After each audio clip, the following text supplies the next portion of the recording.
For the last 2 years, I felt like my life has been immersed in AI and the stories we see in the media and helping shape how the Air Force talks about its ethical use of it, and in the conversations I hear from my friends who are rightfully so scared about what's coming next. All of that pulled me towards a simple question. What does this actually mean? Is this really a new frontier? Are we all doomed? Is anyone going to actually do anything to slow down this so-called big bad machine? And maybe this sounds strange coming from me. I'm not a journalist. I'm not a scientist. I'm nothing close to an expert. But I guess that's kind of the point. Before we get into all this, ask yourself something. How often do you already use AI? To write a paper, to simplify that grocery list, to help you choose that right lens for that next big purchase I know we've all been saving up for. We use it thoughtlessly because it adds value into our lives. But what about the misinformation, the propaganda? And not just from governments, but from someone bored at home creating convincing content that gets shared, it gets amplified, and it gets fed into the algorithm, and you know what happens from there. It takes on a life of its own. But don't freak out. Go ahead, take a breath, shake it off. From Bad Photographers, this is Exposed, where we peel back the layers to help you better understand what's really happening in the photo space and beyond. Let's get into it.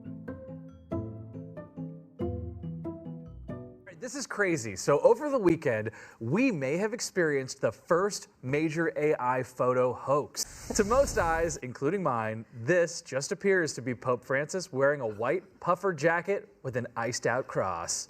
Posted to Reddit last week, shared on Twitter with the caption, "Okay." The papal drip went viral because it is kind of believable. Like, Pope Francis is a little unconventional. He does some weird things.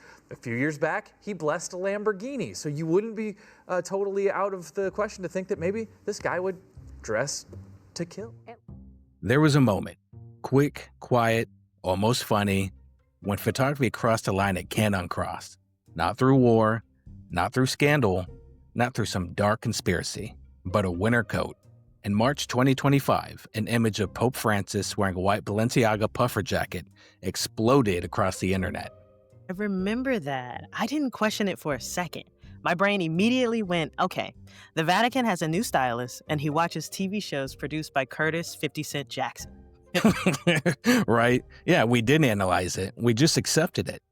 And here's what so bothers me. I was standing in line at Target with my wife getting all the things, scrolling through my phone, and my mind went, the Pope gets cold too. Not even a flicker of doubt. And that's the moment that scared me later. Not the image itself, but just how natural it felt to believe a lie that never even happened. Seeing isn't believing anymore. Seeing is now step one of verification. Our findings are shining a little bit different light on early history of photography than it was described in literature. Remember that everything what we have done for the first time is based on scientific data. Through scientific means, we can see into the darkroom procedures which Niepce was using, and we are trying to even understand why he selected different photographic processes, what his thinking behind this experimentation was. So for some quick context on that clip, these are researchers from the National Science and Media Museum talking about the origins of photography and explaining how Nicéphore Niepce didn't just take the first surviving photograph, he figured out how to make the image permanent. Photography wasn't invented to make art. It was invented to prove. When Joseph Niepce made his first photograph in 1826, the world suddenly had a memory that didn't depend on a storyteller. Cameras became thought of as neutral witnesses. They didn't take sides, they didn't negotiate, they just showed what was. Exactly. And for almost 200 years, society trusted that in journalism, policing, science, anthropology, and family history. But here's the quiet truth. Photography has never been perfect. It's just been credible enough. And we built entire generations of belief on something that wasn't flawless, just convincing. Yeah, the belief changed the world. Not because cameras showed truth, but because people believed they did. I am not wholly convinced that throughout all of history, the pictorial representation of the human figure has ever promised to be a representation of reality, but that for some reason today, we have changed our expectations to expect it to be. Who we just heard from is dress historian and YouTuber Bernadette Banner. She was pointing out that image manipulation isn't just some social media flaw that we see today, that it's actually been imposed throughout history itself. We talk about AI like it invented deception, but photographers have been bending reality since the dawn of the medium. Let's map it out, not as trivia, but as a pattern we never solved. So Janiqua, in the 1860s, we had William Mumler's spirit photography. Essentially, they used double exposures to summon ghosts for grieving families. So I guess in that way, grief was eased and explored through technology, and people paid for hope. Yeah, and going from that to 1917, we had two girls stage fairy photos that fooled Sir Anthony Doyle. Yeah, isn't he the guy who created Sherlock Holmes? It's crazy that he got fooled by two kids. That's pretty humbling. The irony is pretty sweet. Just to hop and skip from there, in the 1930s, Stalin's photo erasures, essentially what he did was erase political rivals from official photographs. A single edit could erase a life from history, and no one would ever even know.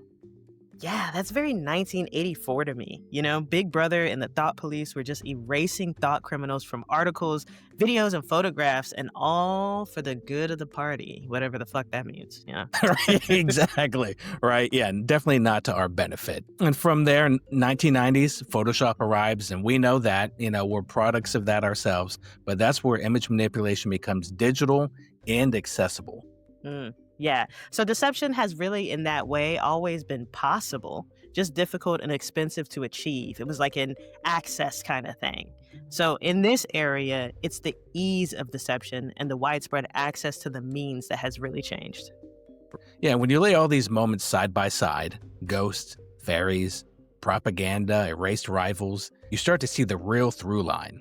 Every era invents a new tool, and immediately it starts to bend the truth toward whatever it wants to feel. Sometimes it comforts, sometimes it's power, and sometimes it's just ambition in the hands of someone who just shouldn't have scissors.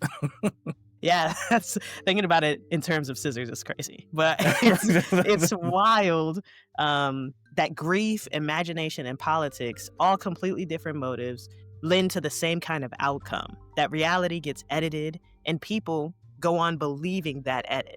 We love to pretend we wouldn't have fallen for it ourselves, Janiqua, like we're immune to it just because we have iPhones and ring lights, but deception isn't new. It's just faster now. Janiqua, the truth is, we never solved the problem of manipulated imagery.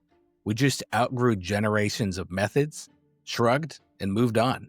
From double exposures to cutouts to airbrushing to Photoshop, every time tech's evolved faster than our ethics. And now AI shows up, not as a magic trick, but as the entire history of visual deception running on turbo mode. And this probably has a faster Wi-Fi connection than we do. Yeah, its Crocs are definitely in sports mode. So AI didn't invent lying, right? And industrialized it. Mass production, fake truth at scale. 2-day shipping on the version of a reality you personally prefer. Wow, me? I don't know about me, Janiqua, but no, I get it. I get where you're going with that. And meanwhile, here we are, the bad photographers, and we're losing sleep over something like horizons being crooked and you attaching your camera to a tripod in some pretty suspect ways. It's all weird. And we just lose our minds just because we get a wipe of smudge on our camera lens. Yeah, see, and you got the AI version of that photo because it was not a tripod. It was indeed a light stand. So that's what makes it even worse. While bad actors are out there literally erasing human beings, whole people gone. And we're stressed out about whether or not the color grade is too teal. For me, I always lean to more too green. Melissa always corrects my photos because she's like, what the fuck are you doing? And that's why they're there, Janiqua, to keep us in check and take care of us and also make us look great. It's super humbling. It also makes you realize photography has always been a negotiation between what's real and what someone wishes was real. And we're just the latest generation trying to draw a line that the tech has already blurred before we even sat down. It's not fair. It's like capitalism. We didn't inherit this. We didn't set this up. We're just in the middle of it trying to figure out what the fuck to do. Yeah. So In this way, manipulation has always followed technology. This isn't a phenomena unique to visual mediums either. The same thing happened when radios became popular and were the source of entertainment in most American homes. Exactly. But what makes this moment different is that AI doesn't just edit photographs or videos or audio clips. It manufactures images and media that never even existed. So, how does AI create images? Warning, this might actually break your brain. Basically, we teach AI to create images by teaching them to destroy them first. Step 1, take 1,000,000 images. Step 2, write out a noise until they look like complete TV static. And step 3, train AI to reverse the process. Now, when you type cat wearing sunglasses, it starts with pure noise and removes the randomness to slowly reveal a cat with sunglasses. This has been pretty complex. Old manipulation started with real cameras, real moments, real subjects, and most of the time we would hope a real human witness. AI needs none of that. Models like Midjourney, Dolly, Runway, they don't dream. They predict realistic images by analyzing millions of real photos made by real photographers. So the machine is basically remembering without understanding any of it. It knows what qualities make up a recording artist's voice and what the tune is for a popular song, but doesn't understand why the world does not need a reimagined version of Back That Ass Up sung by Ed Sheeran. We don't need that. That doesn't need to happen. I guess I'm gonna take that off my Christmas list. But I mean, you're right, exactly. And here's the part nobody wants to imagine, because it's not even hypothetical anymore. There's no escape now, you imposters. You can't fool me with those ridiculous owl disguises. So you scroll into your feed, and suddenly you see your own face in a video you've never filmed endorsing a product you've never even heard of. That's exactly what happened to influencer Ariel Lore. A skincare brand used AI to create a full video of her face, her voice, her mannerisms, pitching a cream she's never even touched. I had something very scary and concerning happen to me. I'm going through it now, and I would love any TikTok attorneys or legal experts to chime in here. But also, it's a video that everybody should watch because this is going to be a huge problem in the future, and it could happen to anybody, and it's going to get so much worse. So last week, people started sending me this podcast interview of me sitting down talking about skincare and my skin concerns and raving about this one specific product that I was using. A lot of the messages that I was getting were also disparaging, asking like what the F I had done to my face. The comments on the video were also predictably not friendly, while other people just wanted to bring this to my attention because it's not me. The entire podcast interview of me promoting this product was digitally manipulated by this company's scanned official using AI. The left is my actual likeness from my podcast that they obviously used as their template for their ad. I'll show you a little bit of it. So I'm going to play you just a few seconds of the video so that you can see it for yourself. Looks stunning. Thank you. But come on, tell us, what's your secret? Okay, but don't go telling everyone, all right? This is my best kept secret. Deal, I promise. Honestly, you see, it's not even that complicated. When I was younger, I had a ton of skin issues. I started noticing fine lines in my early 20s and thought, no way. So to reiterate, they created an AI version of me that looks like me and for the most part talks like me, sitting down for an interview, talking about their product in a paid ad on Instagram. So I sent them a message before I had my attorney send a cease and desist, and they responded they wanted to apologize. It was never their intention to use my image or voice without authorization. They also said that they were not aware that it was a recognized person or with image rights, which does not hold up because in this over 2-minute long video, they used a ton of B-roll video from my skincare videos, my various TikTok and Instagram videos. They had a video of my boyfriend and I in there, so they very much knew that I am a real person. Not to mention that they grabbed my person from my own podcast and used that template to create the AI version of me. Responding to comments on their ad telling people that this was not real, it's deceptive marketing, it's not me. And after we sent the cease and desist, they blocked me.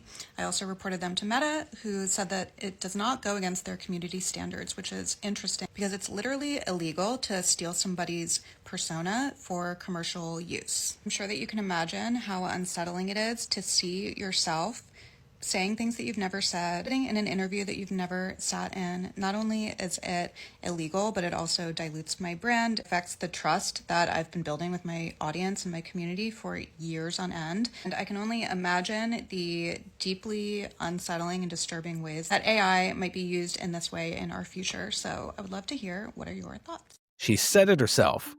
No photo shoot, no contract, no permission, just her identity, hijacked by a machine that learned how to imitate her. And she's not alone.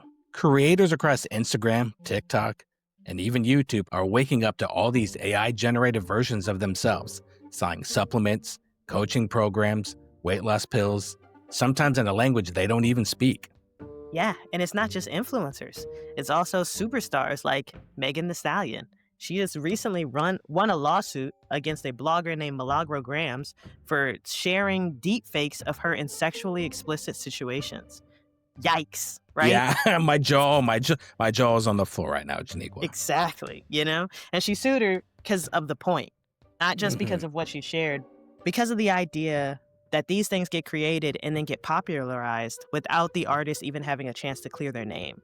Someone out there has seen that video, but has not heard of the lawsuit and believes that it's real. So it's not just that someone can fake a moment of your life. They can fake your livelihood, your trust, and your reputation. And suddenly you have to prove you didn't say what the machine made you say. That's a nightmare we're not prepared for. Because while we may be able to convince some people it's not real, it's nearly impossible to prove where it originated. The so-called AI slop all over the internet these days. Angela Carter here live. Is getting less sloppy. Disaster. Just kidding. I'm not real. With hyper-realistic AI-generated sham news clips circulating, often presented as a joke. Dana Brooks reporting live from Ocean View. But what's becoming not so funny, how easily reality can be confused with the fakes. The White House unveils plan to train bald eagles as patriotic aerial surveillance units. Can you tell the difference? Well, President Trump meets today with another global leader as his administration promises more trade deals. The one on the left is AI generated, while the right is real. So AI isn't stealing photography. It's stealing the trust photography is built on. This isn't theoretical. We've already seen the fallout. In May 2023, an AI-generated image of an explosion near the Pentagon spread fast enough to move the U.S. stock market before the officials could even debunk it. Later that year, AI made wildfire evacuation maps circulated on social media, sending thousands into confusion. People packed their cars, they grabbed their kids, they left their homes in a panic because the maps looked identical to the official emergency graphics. We like to anthropomorphize. That's a big word for Elmo. It is. It's a huge word for me, Janiqua. Absolutely. But we like to anthropomorphize AI to say that it's doing these things. Just like guns don't kill people, people kill people, right? And bad actors are using these AIs to generate lies. Lies that take 10 seconds to generate can outrun the truth built by real people. Or as my grandmother would say, a lie is out the door and around the corner before the truth can even get its pants on. I love it. That's the wisdom I'm going to take with me and pass it on to future generations. Absolutely. Right? Yeah. And honestly, Janika, that's just the start. In the last 2 years, we've seen fake weather alerts, fake Amber alerts, fake police bulletins, the list go on and on. Fake photos of people at protests that they never even attended. All looking official, all spreading around faster than corrections, all eroding the instinct to trust anything. And it's even more difficult with the time difference, right? So I'm in Japan, 14 hours ahead of you guys. Yeah. And when Charlie Kirk was assassinated, I had just woken up. So I'm seeing this unedited video of this, horrific act. And my immediate reaction was that it was AI. Immediately. Without even looking anything else up. Right. I looked at the video. I was like, there's no censor on this. There's nothing saying that it's a graphic image or anything. So I was like, this is AI. I had to literally do some digging and go to sources that I trust in order to believe the image that I had seen. And so when people stop trusting what's real, they don't just become more skeptical. They also become more vulnerable. Exactly. And when the entire visual landscape's contaminated, people cling on to whatever confirms their fears, not what's actually true. Here's what keeps me up at night. We haven't even hit the worst case scenario yet. Because so far, most of these fakes were clumsy. Early gen models, telltale artifacts, weird fingers, I know we've seen all those, and blurry edges. But the next generation, they're undetectable to the naked eye. We're heading toward a world where a single synthetic image could trigger a protest, tank a stock, influence an election, or even start a diplomatic incident before anyone realized it wasn't even real. And much like Tyler Perry posting a thirst trap, once people see it, you cannot unsee it. You can't even unbelieve it. Jeez Louise. And that's the terrifying part. The truth is slow, emotion is instant, and AI has learned how to weaponize emotion perfectly. Look at photographs that have changed our perception of the world. The unleashed power of nuclear weapons, a migrant family caught in the Dust Bowl, a single Afghan refugee who seemed to be the face of millions. She was found again by the photographer 17 years after his shutter clicked. She had never been photographed before that and has never been photographed since. She looked at the picture, and being illiterate, not being familiar with magazines or newspapers in general, was a little bit indifferent. She didn't know quite what to make of it.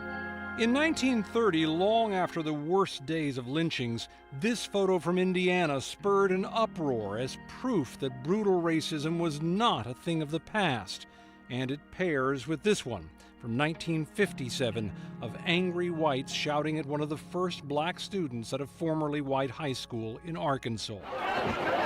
Protests have produced some of the most enduring images. In 1989, after a massacre by Chinese troops in Tiananmen Square, one man squared off against a line of tanks.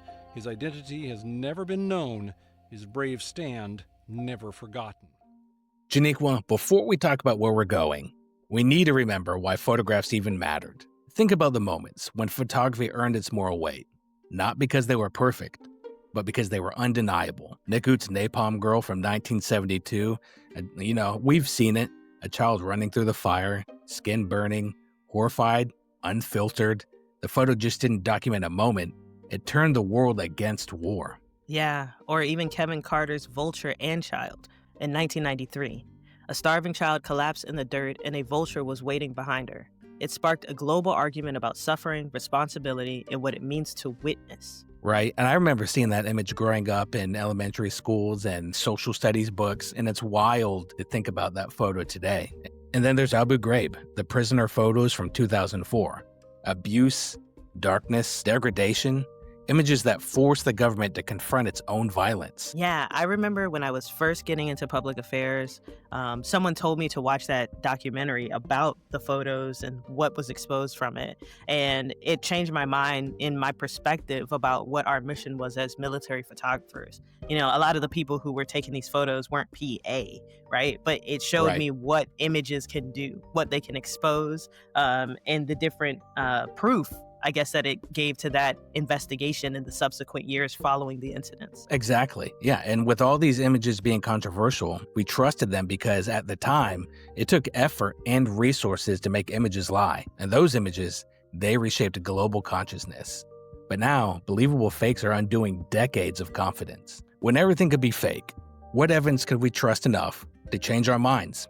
Question isn't, can we spot the fake? It's, will we still believe what's real? Yeah, and when the audience loses trust in images, we don't lose photography. We lose journalism, we lose accountability, we lose the ability to prove that something terrible has even happened or something beautiful was real. We lose the evidence that holds the powerful in check and the memories that hold our own lives together. Often who I think about when I think about stuff like that is the Kardashian children, right? They have this whole enterprise and their days consist of filming this TV show that's just for people to talk about online. And I think as a child inside of that scenario, it'd be hard for me to distinguish what's real and what isn't, what's for TV and what's my real family like.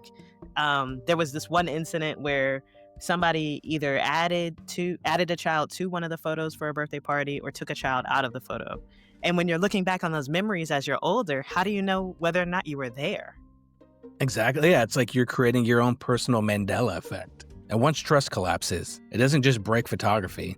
It breaks journalism, democracy, justice, and eventually it breaks our memory itself. If the photograph is no longer the final boss of witnesses, what is? Janiqua, that's what episode 2 is. because there are people fighting back with forensics, transparency, and, ironically, technology. How's it going, bad photographers? Janiqua and I want to thank you from the bottom of our hearts for staying this long and learning with us about how AI is impacting the world around us. Yeah, if you have any more suggestions for any kind of topics that we may not have thought about, or if you're interested in letting us know what you think about AI and photography, please don't be afraid to like, share, subscribe, leave a comment, leave a suggestion. We won't read them all or respond to them all, but we might. Right? We might. Again, I'm not employed yet.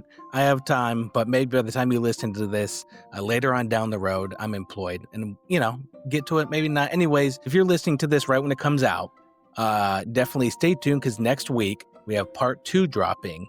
And if you're listening to this months and months later, go ahead and skip on to episode or part 2 right now. I would love to say you're going to feel good by the end, but I think there's a healthy dose of fear there waiting for you as well. Yeah, much like late stage capitalism, it's all collapsing in on itself. Oh no, Janique. Well, before we go down that path, I just want to, again, we want to thank you from the bottom of our heart, and we'll see you in the next frame.